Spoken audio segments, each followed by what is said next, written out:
Welcome to Google News Update. What's going on, everybody? This is your host, Michael Baker. What's going on? And always with me is my host, co-host here, Mike Bennett.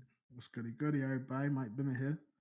Yeah, man. This is episode 10. I want to say this is episode 10. Um, Today we got a couple topics that we're going to talk to y'all about. First topic that we're going to hit you off with is that the Google has reported test or reportedly testing playing with play music best feature in YouTube music. Um, Basically, what they're going to be doing is bringing over a major feature from Google Play Music, which is one version of Google's. You know, Google tends to have multiple versions of the same app, which is one of them confusing things about Google. Like they have Google Play Music, and they're going to move that stuff over, particularly one of the best features, over to YouTube Music, as they eventually phase out Google Play Music for YouTube Music. The next article that we're going to talk about is title here is a straight line from Google app or Google Maps to Clearview AI. Um, Google Maps and Clearview AI basically are two crawling companies, and we're going to talk about how they collect data and how they one company may seem like it's illegal and another company is considered to be illegitimate. Um, Mhm. and then the last topic that we're going to talk about is Google's parent company, Apple, or Alphabet, not Apple. Oh. Don't let Apple here. Like, yeah. Right? You wish that would happen. Um, Google's parent company, Alphabet, is no longer a trillion-dollar company after latest earnings miss. Um, we'll talk about that a little bit more as well. But main topic that we're going to talk about so far is about the Google reportedly testing Play Music's best feature on YouTube Music. Um, if you are a Google, what is it, YouTube Premium uh, subscriber, or if you just subscribe to Google Music, you also get YouTube Premium with it. But one of the main features that you already get is similar to any other streaming services that you get, that 30 million collection of music.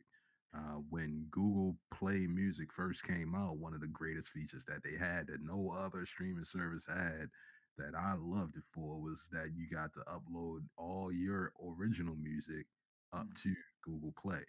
I mean, so I remember when I was doing all the downloads from places of getting all the music, all the mixtapes, all the albums, and all that Yeah. stuff back in the day. I Before was able, that piff.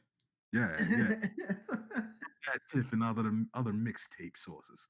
Yeah, I mean, like Mhm. I was able to upload all that stuff to Google Play Music. So even with um, the 30 million songs that they gave you, if there was anything that wasn't on that list that you had, your own versions of songs and stuff like that, you could upload it to that and allow you to stream it anywhere, just like all the rest of the music.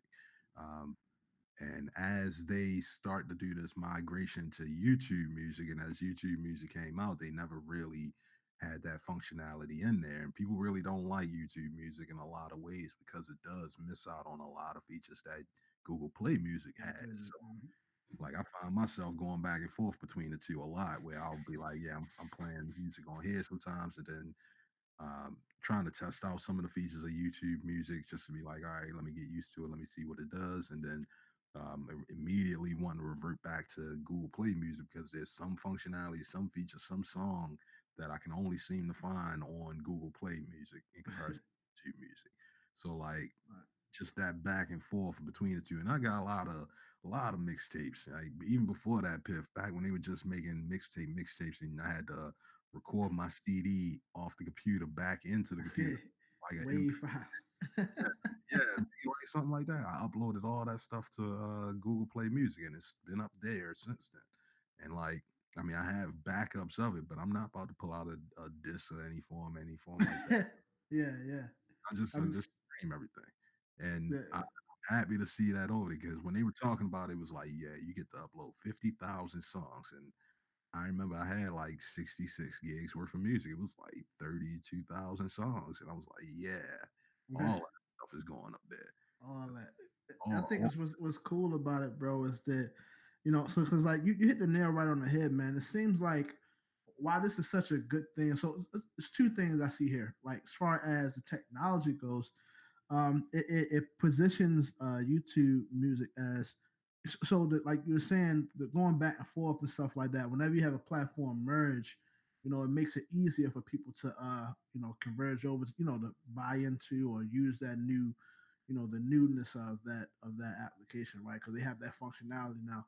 But also from like a musical standpoint, there's a lot of music out there, man. That if you're like a person that just loves music, Hmm. and you're in touch with stuff, the artists release some of your favorite artists release music that will never make it to the radio.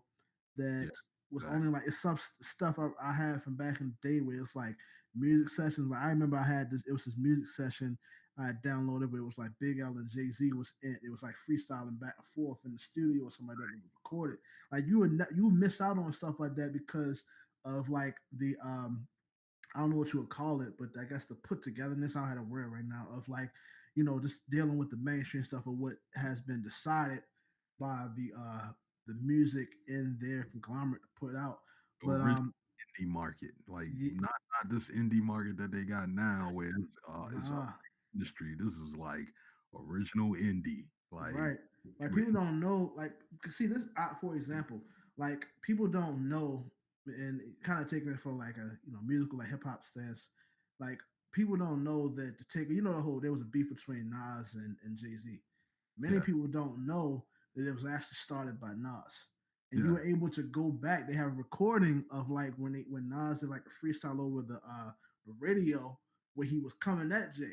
But see, because that audio wasn't available to everybody, they just got the takeover, right? That's kind of they felt like this Jay Z came out of nowhere. But you have an opportunity like when you download stuff or you have that, you can upload that stuff now to kind of relive that experience. So I think that's what really likes again the fact that Google Play Music already had the Google Music had that already. You know what I mean? Then they're phasing that type. It's not just a functionality, but when they do that because of the type of functionality, they're phasing over that experience into YouTube Music. It's a mhm. win for them because, like you said, no other streaming platform has that ability. The only thing I think about it is that, Do that actively. Like you can yeah, yeah, get the get when it was like the Google Music Manager software. You install it on your computer, and it looks for all your MP3s, and it yeah. sends it up. So that's tight, man. The only thing I think about though is that how would that be regulated as far as like copywriting issues? And we keep mum's word on that one, bro. Yeah. And don't nobody say nothing, ain't nothing happened, There man. must. Like that's just how it was. Like I feel like Google just didn't want to say nothing about it. They kept their mouth shut on it. They never really asked questions. They got the technology to find out whether you paid for the music or not, whether it was copyrighted or not. But Mhm. it's one of those things like possession is 9 tenths of the law type thing. It's like how you gonna say this ain't mine? I uploaded it. Yeah. Like, that's what it is. So like Google ain't asked no questions. The FCC, FTC, they ain't never say nothing about it. So, you know, it is what it It is. is. It is. Like it's not. We're not. We didn't steal it. It's just peer to peer sharing. Yeah, You know what I exactly. mean? Exactly. I'm not selling this. Actually, I'm paying to do this. Like, I don't know. it's hard for them to say. Like, who's to say I didn't really buy the album, put it in the computer, turn it to an MP3, and then upload it up there? Is that against my license? I mean, can I record a copy of my own CD so I can listen to it on something else? Do I have to only? And that'd be the the lawyer the legal stuff that they do too. They be like, oh no, you only purchased a license to this album so that you can only listen to it on this CD, and like only 10 people can be in the room with you when you listen to it. What are y'all talking about? Like, this Okay. is my music now. I own this now. I'm the Right. captain now. What are y'all talking about? Get out my face. My house, Apple. Go. I run this piece. Like, Google ain't say nothing about it. So, I mean, it is what it is. But I'm I'm I'm I'm happy that they're actually doing it because for a while people just thought that they were just going to ignore that feature and just move on. And Yeah. it's good because people wanted their music, and it was like after you upload it up there, similar to me, like I got my discs somewhere, but I don't know where they are to have all my backups. I got my Yeah. backups, all my music, but I ain't had to use them in like 10 years because it's been up in Google. Yo, So, fam, I remember it's important because I didn't got rid of like a seat like my CDs, man. Like I feel like looking back on it now, I shouldn't have.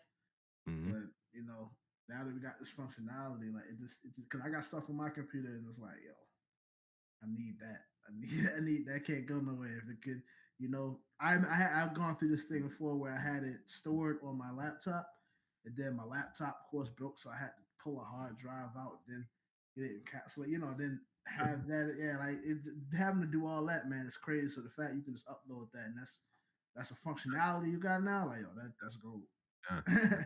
It was great when it first came out, and I was like, "Yo, I'm sold." And that's why I ain't never go to Spotify, I ain't never go to Apple Music. I was just like, "Yo, y'all, I got all this stuff before music streaming was out. When Pandora was the only thing popping, Right. all the stuff that I can upload to Google. Now y'all all want me to join in. Nah, I'm gonna just stay with Google for a while. Um, yeah, we'll see. When the functionality happens, we'll see. I'm still skeptical until it happens. I mean, still. Um, Next article we got is a straight line from Google Maps to Clearview AI. This is an article from The Verge. Um, Subtitle is Mostly Forgotten Privacy Scandal from a Decade Ago Feels Freshly Relevant in Maps 2015's Birthday. Uh, Basically, what they're dealing with here is talking about the idea of what data is and whose data is whose. And um, I mean, Clearview, like we were talking about with Facebook on the other show. um, Clearview has been, is been in the news recently because they've been caught to have been scraping images from social networks like YouTube, like Facebook, like LinkedIn, scraping all these images. Particularly, they have about 3 billion images worth of photos to be able to identify people for legal situations for law enforcement. And they've since had like the cease and desist letters come out for them to stop doing that stuff. uh, but it's reminiscent of Google, and when Google came out with things like Google Maps, and in particularly Street View, which is one of the main things. But just a lot of industries in general, but Google in a lot of ways, because a lot of this data, if you take Google search for example, all they really doing is scraping the internet looking for public information that they can sort and organize, and that's how you essentially get Google search. I mean, there's a big machine that happens in the middle piece, but on one side it's bots looking for information, on the other side it's people that need the information that the bots found.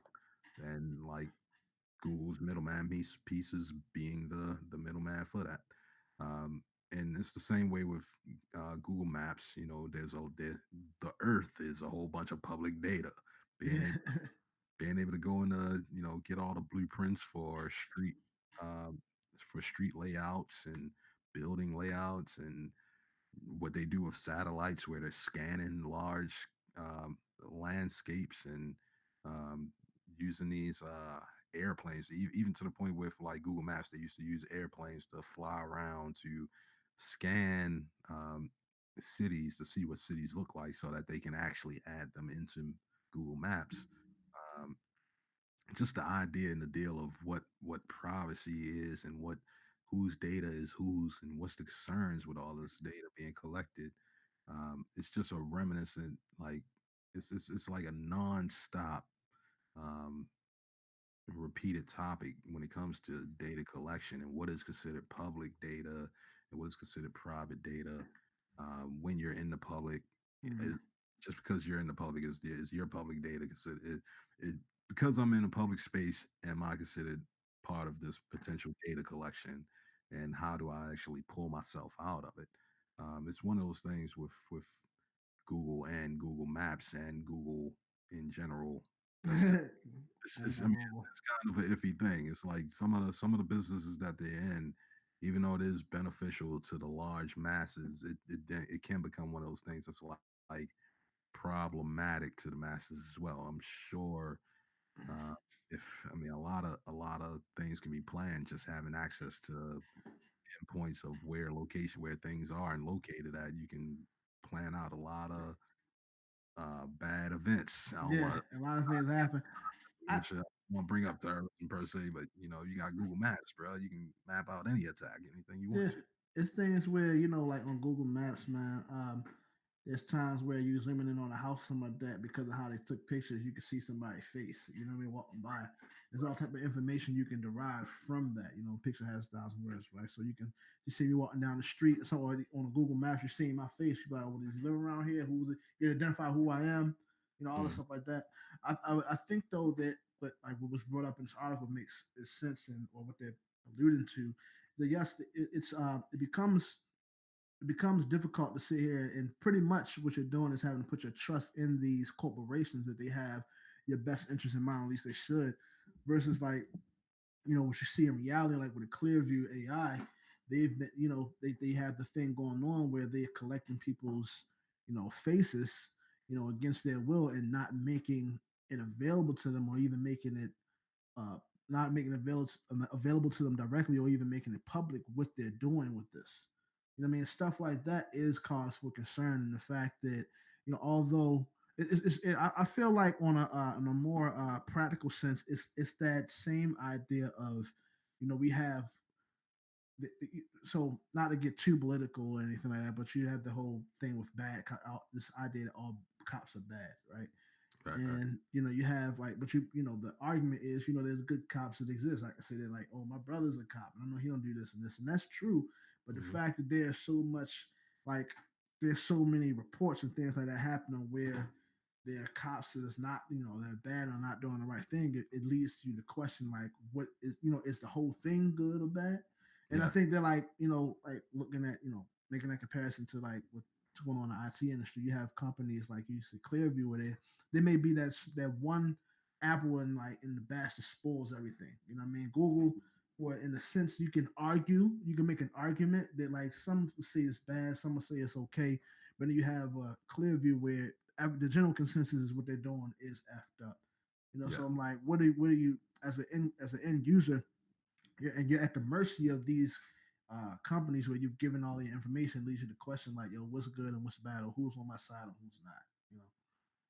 yeah, But I think that over the course of time, if you just look at this is the reason why it points out here why it's so good to have like solid public relations, and for you to be public with what you're doing. I think Google, in a sense, has, at least in comparison to Clearview, they've done that a lot, a lot better. Right? Clearview ain't done anything. They got a single page, whereas everything, Google has, stapled themselves as being a part of people's lives. You know what I yeah. I mean? mean, So. for to be a company called Clearview, they definitely like aren't really clear about their points of views and their opinions and what the hell they even are for real. Like they really keep everything hidden from them. To be Clearview. You really can't see much about them. Right. It's kind of a whereas in Google's case, I mean everything for the most part is publicly known. Like it's about whether you search hard enough to find out about that information. But like 90, I see, I won't even give a percentage, but a lot of their information is just publicly available, and that's sort of how their ideology about how they run their businesses is just sort of available to you. You may have to dig a little bit. I mean, that's just sort of how information is. If you want to hide something from somebody, you put it in a book. But like, if you do some digging, you will find that information, and then you can't really say whether they're hiding it or whether it's just hard to Hard to find. find. Yeah. Yeah. And it's one of those things. That's I mean, at that point, then you can have the debate about whether it was like malicious or not. But like you can see in somebody in a case like Clearview, yeah, they have they even though they're working for the law enforcement, is definitely some malicious intent. The way that they sort of kept everything subvert, they didn't tell anybody. They don't give this information out to anybody but law enforcement. And I figure, Yeah. I guess to keep it private so that the criminals don't know. But I mean, shit, half 90% of the people that they look at when they do a sweep are not the criminals. So Right. Yeah. it's sort of like with a security camera, I guess. Like, you know, when security cameras are up, it's recording people all the time. But I mean, the only time it's being used is that one case where it was a crime and you're only really looking for one person. But I mean, the camera doesn't look, it recorded people forever. But even in those scenarios, people tend to record over or they'll delete the video after a week or so. It's not Yeah. sitting there forever and ever. Whereas, you know, with the internet, the cloud being the way it is, you know, you put that information in there, it's there. Once It's it's not there, leaving. it's there. Yeah. It's not leaving anywhere. Maybe back in the day, you had that luxury of even back then. They said once you put it there, it's on the internet forever. One of my teachers told me that a while back. But now you got the cloud. It's like as soon as you upload something, it's stored Yeah, somewhere. You know it's what I mean? cloned. You Yeah. upload something to YouTube, it's getting cloned across the world, Yeah. so they can hit everybody as fast as possible. Um, Sustainability. yeah, redundancy. Yeah. Um, yeah, man, it's a crazy industry we in. Next article that we got, last article that we got is Google parent company Alphabet is no longer $1 trillion company. After the latest earnings miss, I keep wanting to say earnings call, but yeah, basically, oh, this is such bad news. Um, I don't mean to be Yeah. ass about it, but like Google is not $1 trillion company. Sorry to hear. I'm sorry, not even Google. Alphabet is no longer $1 trillion company. Mm. Um, I really can't. I can't feel bad for them, but I can't say nothing good for them because $1 trillion is a lot of money. If you lose $100 billion, you still got $900 billion. So Yeah. I mean, that's it's not that bad, but I mean, it's just one of those things. Feel like Alphabet um, has been fluctuating a lot in general because they recently just was talking about how they're changing the company mold and they sort of they changed the CEO. So now Sundar Pichai is now the CEO of Alphabet, where it was the other two, Yeah. Larry Page and Sergey Brin. They sort of stepped down. Eric Smith stepped down. It's Sundar Pichai's company now. Yeah, Pretty much he yeah. running the ship. Yeah, I'm about to call him Satya Nadella, but that's the Apple dude. But Yeah. I mean that's the Microsoft guy. But yeah, man. I mean he's sort of changing things up, and as he's changing things, being that they are a publicly traded company, people are going to have their opinions about that, and that's going to be whether they sell or buy into Apple or into Alphabet. I really wish they never called that company Alphabet. They could have called it any other company, but They could have just left it Google. they could have just left it Google, right? I don't know why. I mean, they basically is Google. It's just Google now, Yeah, really. man. Like they just made the CEO of Google the CEO of Alphabet, so now it should just all be Google. It's all legalese. That was Yeah. some lawyer that they hired, probably Drummond. Remember Drummond that we were talking about the other Yeah. week? I Yeah. mean, I mean, messing with them women, man. He probably was like, man, make Alphabet, man, make that God, parent like company. alphabet. We can do it, man. We can do it. Um, but yeah, man, like so now they're not a $1 trillion company, and like I said, most of it just really comes from the changing of the guards, and Mm. with the changing of the guards, is the changing of the business models and people that are invested in or companies, other higher paid people that are invested in Google. They're going to have their opinions on that, and the best way for them to place their vote on that is with their money, whether they invest into it or pull out from it. um, they're Google has been facing a lot of competition. Their cloud competition with Amazon and Microsoft, and the advertising game has been changing up because of companies like Facebook and Amazon again getting uh, into advertising.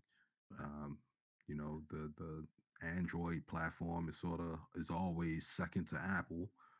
I mean, this is they got competition coming from everywhere, and it's not really like Alphabet is. I mean, Alphabet has a lot of other companies that they're placing their They bets do on. stuff for. Mm. Yeah, because they got a plan for like solar energy that they're applying on with these balloons. And Um, also, they got now. I forgot. I don't know if it's with Google or Alphabet. But they're jumping into banking and cryptocurrency. Yeah, and That's that's another and thing. I think that's with Google directly.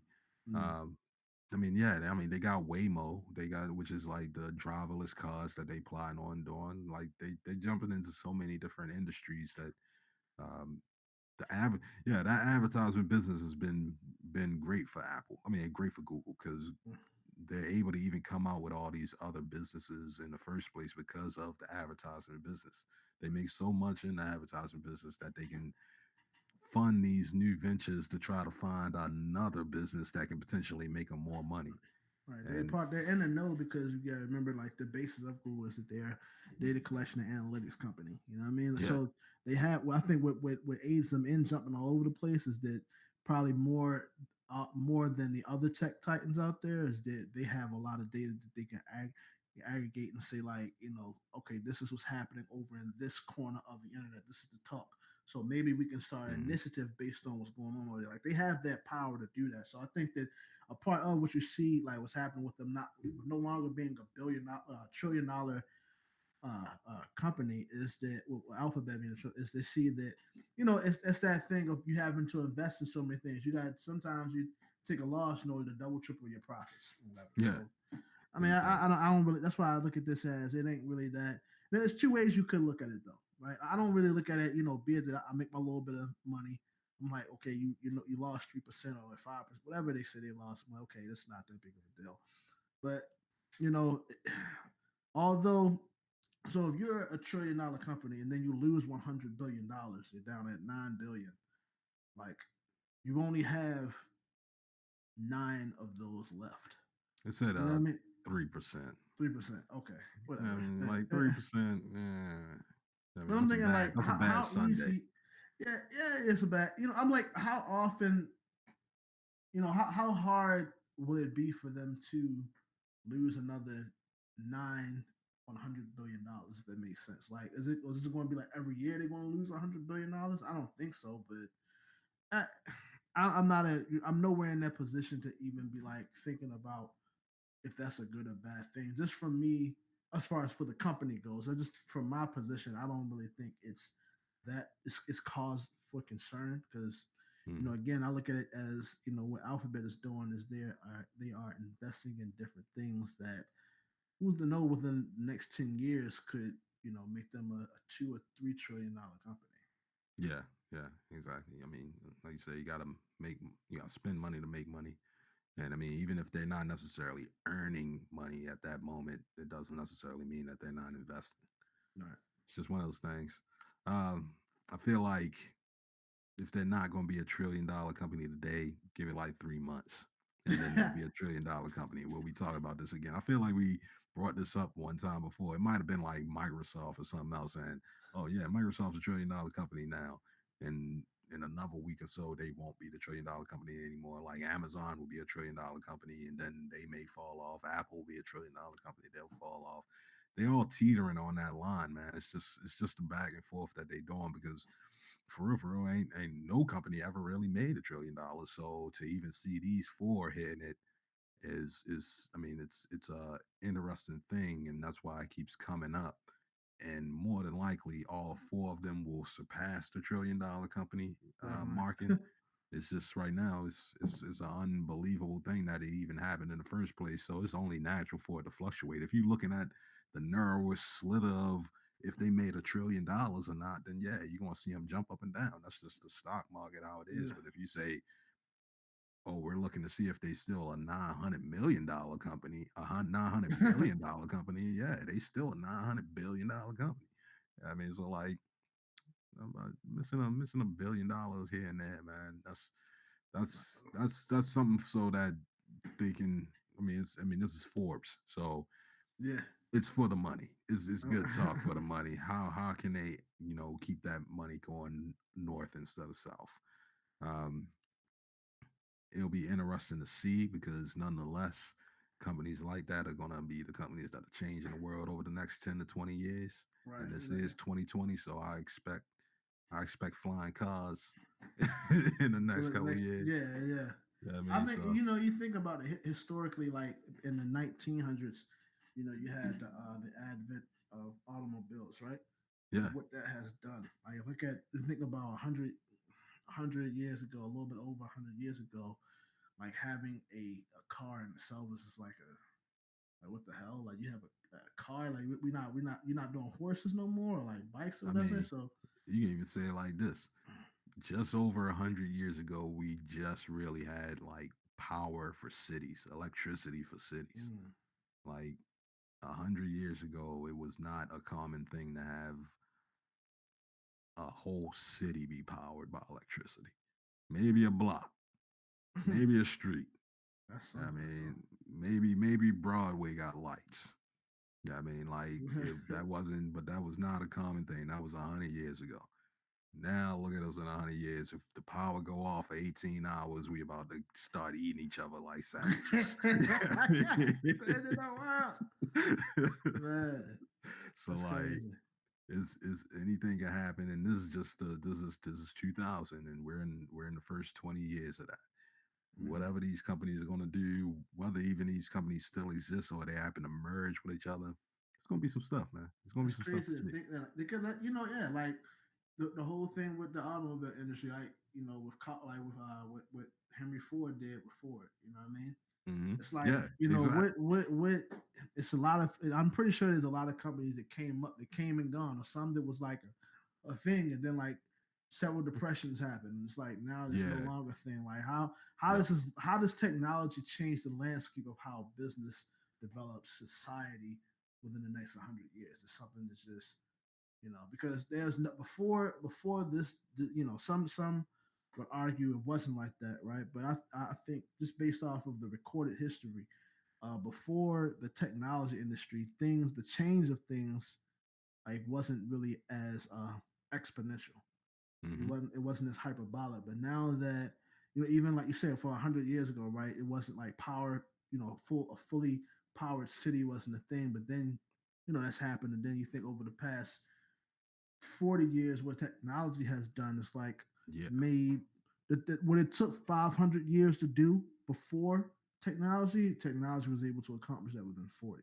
yeah. Within the So last 40 years, we had like a steep curve of innovation type yeah, thing. it's definitely Whereas, hit like, that exponential up curve. So yeah, yeah. It's what's going to be next? interesting to see. Yeah, It's going to be interesting to see. Hopefully, I mean, I don't want to be a pessimist, but every major thing has a fall, and then it got to go back up. So yeah. we climbing. Something's gonna hit that cliff, and we're gonna go back up after we learn.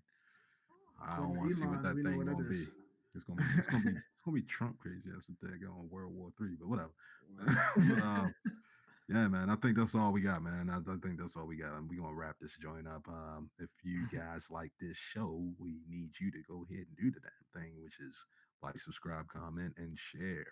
Um, Also, if you want to actually listen to more of the podcast, more of the shows, or any other four shows, you can find us on all of your streaming services: YouTube, Facebook, all of the audio streaming services.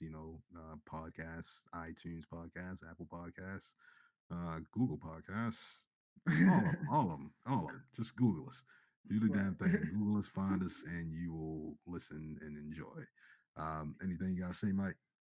Nah, I mean you hit the nail on the head, Mike. I'll just reiterate what you said, man.